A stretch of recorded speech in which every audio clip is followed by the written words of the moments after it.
سلام اس پر کہ جس نے بے کسوں کی دستگیری کی، سلام اس پر کہ جس نے بادشاہی میں فقیری کی، سلام اس پر کہ جس کے گھر نہ چاندی تھی نہ سونا تھا، سلام اس پر کہ ٹوٹا بوریا جس کا بچھونا تھا، سلام اس پر کہ جس نے فضل کے موتی بکھیرے تھے، سلام اس پر کہ جس نے فضل کے موتی بکھیرے ہیں، سلام اس پر گرووں کو جس نے فرمایا یہ میرے ہیں، سلام اس پر جو بھوکا رہ کے اوروں کو کھلاتا تھا، سلام اس پر کہ جس نے خون کے پیاسوں کو قبائیں دیں، سلام اس پر کہ جس نے گالیاں سن کر دعائیں دیں، سلام اس پر کہ جو سچائی کی خاطر دکھ اٹھاتا تھا، سلام اس پر جو بھوکا رہ کے اوروں کو کھلاتا تھا۔ دونوں عالم میں تجھے مطلوب اگر آرام ہے، دونوں عالم میں تجھے مطلوب اگر آرام ہے، اس کا دامن تھام لو جس کا محمد نام ہے صلی اللہ علیہ وسلم۔ محترم سامعین، ہم اللہ تعالیٰ کے گھر کے اندر اس مجلس کے اندر جمع ہیں کہ جس مجلس کی نسبت جناب نبی کریم صلی اللہ علیہ وسلم کے ساتھ ہے، اور یقیناً جس چیز کی نسبت بھی حضور کے ساتھ ہو گئی، اللہ تبارک و تعالیٰ نے اس چیز کو چمکا دیا، اس چیز کو تمام فضیلتوں پر، تمام چیزوں پر فضیلت عطا فرما دی۔ آج ہمارا یہ مل بیٹھنا، آج ہماری اس مجلس کی نسبت نبی کریم صلی اللہ علیہ وسلم کے ساتھ ہے،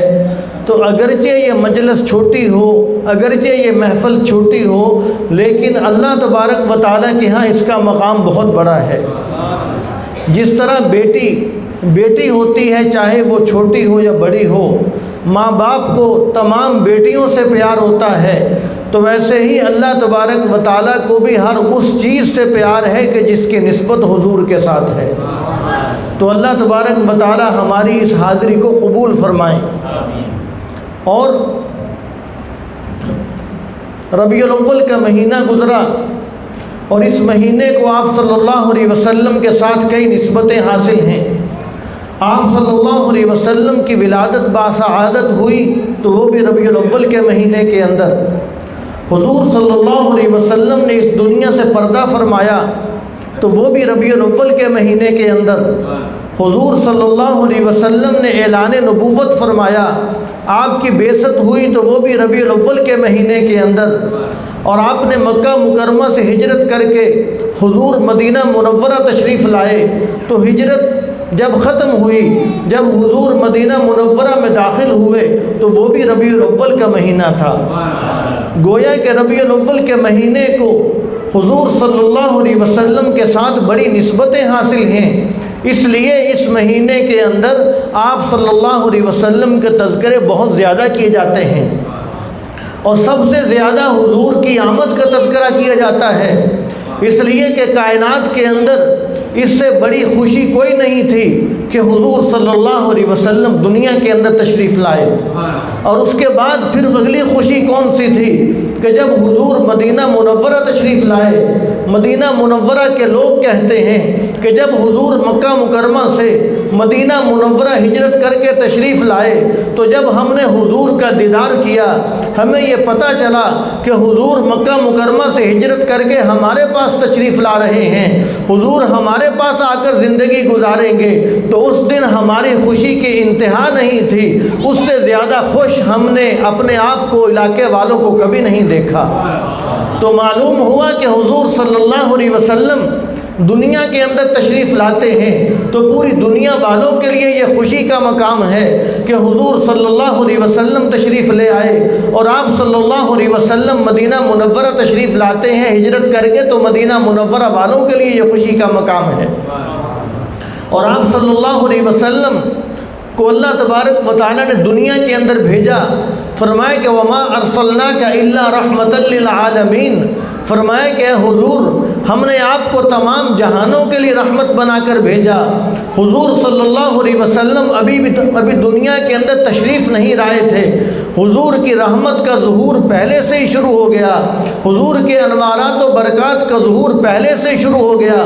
جس طرح سورج ابھی نکلتا نہیں ہے، سورج کی روشنی پہلے سے پھیل جاتی ہے تو کیلنڈر سے، جنتری سے اور گھڑی سے دیکھنا پڑتا ہے کہ ابھی نماز کا وقت ہے یا نماز کا وقت ختم ہو گیا، کہ سورج نکل آیا یا سورج نہیں نکلا، یعنی ابھی سورج نکلا نہیں ہے، سورج نکلنے کے قریب ہوتا ہے تو اس قدر زیادہ روشنی پھیل جاتی ہے، تو اس چیز کی علامت ہوتی ہے کہ سورج نکلنے والا ہے۔ یہ تو دنیا کا سورج تھا، قربان جاؤں اس آفتاب نبوت پر کہ جب آمینہ کے لال نے دنیا کے اندر آنا تھا، حضور صلی اللہ علیہ وسلم جو کہ سید الانبیاء تھے، سید الرسل تھے، فخر دو عالم تھے، شافع محشر تھے، ساقی کوثر تھے، تو جب حضور نے دنیا کے اندر آنا تھا اور خاتم الانبیاء کا تاج سجا کر دنیا کے اندر آنا تھا، تو حضور صلی اللہ علیہ وسلم کی تشریف آوری سے پہلے انوارات و برکات کا ظہور شروع ہو گیا، اور حضور رحمت بن کے آئے، اور رحمت بن کے اس طرح آئے کہ حضرت آمینہ فرماتی ہیں کہ حضور صلی اللہ علیہ وسلم میرے پیٹ کے اندر تھے، حضور کی رحمت ایسی تھی، حضور کے اخلاق دنیا میں آنے سے پہلے ہی ایسے تھے، اخلاق کا حسن ایسا تھا کہ حضرت آمینہ فرماتی ہیں کہ والدہ جس کے پیٹ کے اندر بچہ ہوتا ہے اس کو تکلیف ہوتی ہے، فرمائے کہ حضور میرے پیٹ کے اندر تھے، مجھے ایک دن ذرہ برابر بھی بوجھ محسوس نہیں ہوا۔ اور حضرت آمینہ سے ایک دن ان کے گھر والے کہنے لگے کہ آمینہ تو کون سی خوشبو استعمال کرتی ہے؟ اے آمینہ تیری عمر تقریباً 18 سال ہے، لوگ دیکھنے والے کیا کہیں گے کہ آمینہ کا خامند فوت ہو گیا ہے، آمینہ بیوہ ہو چکی ہے، یہ خوشبوئیں بڑی اعلیٰ استعمال کرتی ہے، اے آمینہ تو کون سی خوشبو استعمال کرتی ہے؟ تو خوشبو کہاں سے لے کے آتی ہے؟ تو خوشبوئیں استعمال کرنا چھوڑ دے، لوگ باتیں بنائیں گے۔ حضرت آمینہ کی آنکھوں سے آنسو آ گئے، فرمایا کہ میں نے کیا خوشبوئیں استعمال کرنی ہیں؟ فرمایا کہ جب سے حضرت عبداللہ کی امانت میرے پیٹ کے اندر آئی ہے، فرمایا کہ میں اگر پتھر کے اوپر پاؤں رکھتی ہوں تو وہ پتھر اپنی سختی چھوڑ دیتا ہے، وہ پتھر بوم بن جاتا ہے۔ فرمایا کہ میں اگر کنویں کے اوپر پانی بھرنے جاتی ہوں تو میرے استقبال کے اندر کنویں کا پانی اوپر آ جاتا ہے، مجھے پانی کھینچنا نہیں پڑتا۔ حضرت آمینہ فرماتی ہیں کہ حضرت عبداللہ کی امانت جب سے میرے پیٹ کے اندر آئی ہے، میں باہر نکلتی ہوں، درخت مجھے سلام پیش کرتے ہیں، میں بیت اللہ شریف کے پاس جاتی ہوں، بیت اللہ مجھے خوشخبریاں سناتا ہے، میں پہاڑوں کے پاس سے گزرتی ہوں، یہ مکے کے پہاڑ مجھ سے ہم کلام ہو جاتے ہیں اور پتھر مجھے سلام کرتے ہیں۔ حضرت آمینہ فرماتی ہیں کہ میں نے کون سی خوشبوئیں استعمال کرنی ہیں؟ فرمایا کہ تم یہ سوال کرتے ہو کہ آمینہ خوشبو کون سی استعمال کرتی ہے؟ جب سے حضرت عبداللہ کی امانت میرے پیٹ کے اندر آئی ہے، میں جس جگہ پر تھوک دیتی ہوں اس جگہ سے بھی خوشبوئیں جاری ہو جاتی ہیں۔ جس کو کسی نے کیا خوب کہا کہ خوشبو ہے دو عالم میں تیری اے گل چیدہ، خوشبو ہے دو عالم میں تیری اے گل چیدہ، کس منہ سے بیاں ہوں تیرے اوصاف حمیدہ، تجھ سا کوئی آیا تھا نہ آئے گا جہاں میں، تجھ سا کوئی آیا تھا نہ آئے گا جہاں میں۔ فرمایا کہ خوشبو ہے دو عالم میں تیری اے گل چیدہ۔ آپ صلی اللہ علیہ وسلم ابھی دنیا کے اندر تشریف نہیں لائے، لیکن حضور صلی اللہ علیہ وسلم کے انوارات و برکات کا سلسلہ شروع ہے۔ اور حضرت آمینہ فرماتی ہیں کہ حضور پیدا ہوئے، حضور صلی اللہ علیہ وسلم کی پیدائش کی مجھے ذرہ برابر تکلیف نہیں ہوئی، تو میرے حضور حضرت آمینہ فرماتی ہیں کہ حضور دنیا کے اندر تشریف لائے تو میں نے دیکھا کہ حضور صلی اللہ علیہ وسلم سجدے کی حالت میں میرے پاس تشریف فرما ہیں۔ حضور سجدے کی حالت میں حضور نے دنیا میں آتے ہی اپنا سر مبارک سجدے کی حالت میں رکھ دیا اور اپنی امت کو، لوگوں کو سبق دیا